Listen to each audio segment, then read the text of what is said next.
ကဲအားလုံးပဲမင်္ဂလာပါကျွန်တော်ရဲ့တူရီမောင်ဆန်း YouTube channel လေးမှာကိုယ့်ရဲ့ချစ်ကိုတွေချစ်မတွေအားလုံးနှွေးထွေးစွာပြန်လည်ကြိုဆိုလိုက်ပါရဗျာနော်ကျွန်တော်တို့လာတင်ပြရတဲ့ဗီဒီယိုလေးကတော့နော်ရှေ့လာမယ့်အပတ်အတွက်ကို22ရက်6လ2026ကနေနော်26ရက်6လ2026ထိတပတ်စာအချုပ်လေးတွေနော်မပြောက်ပတ်သီးလေးတွေဗရိတ်ကလေးတွေအခွေလေးတွေ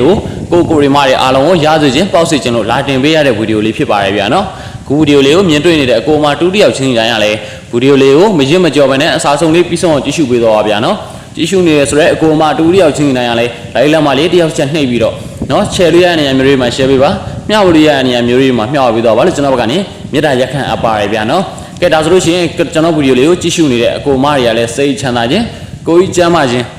နည်းနည်းပြည့်စုံနိုင်ကြပြီးစီးပွားဥစ္စာတည်ရလားကြီးပွားတိုးတက်ကြပါစေလို့ကျွန်တော်ဘက်ကနေဆုမကောင်းလေးတောင်းပေးလိုက်ပါတယ်ဗျာနော်ကဲဒါဆိုလို့ရှိရင်ကျွန်တော်တို့နော်ရှေ့လာမယ့်အပတ်တော့ကိုဗရိတ်ကလေးတွေအခွေလေးတွေ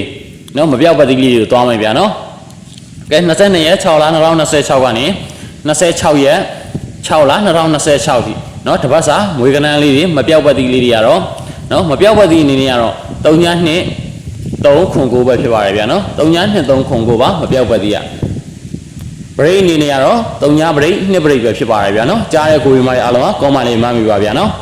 မပြောက်ပတ်သီးနေရာနဲ့ကတော့3.239ပဲဖြစ်ပါတယ်ဗျာနော်3.239ပါမပြောက်ပတ်သီးကဗရိတ်အနေနဲ့ကတော့2ဗရိတ်3 ဗရိတ်ပါဗျာနော်3 ဗရိတ်2ဗရိတ်ပါ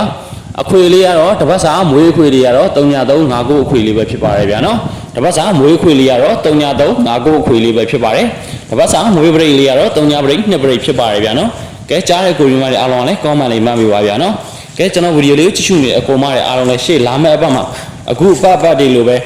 နော်ငွေတို့ပိုင်းနိုင်ကြပြီးစိတ်ချမ်းသာခြင်းကိုယ်ကျမ်းမာခြင်းနဲ့ပြည့်စုံနိုင်ကြပါစေဗျာ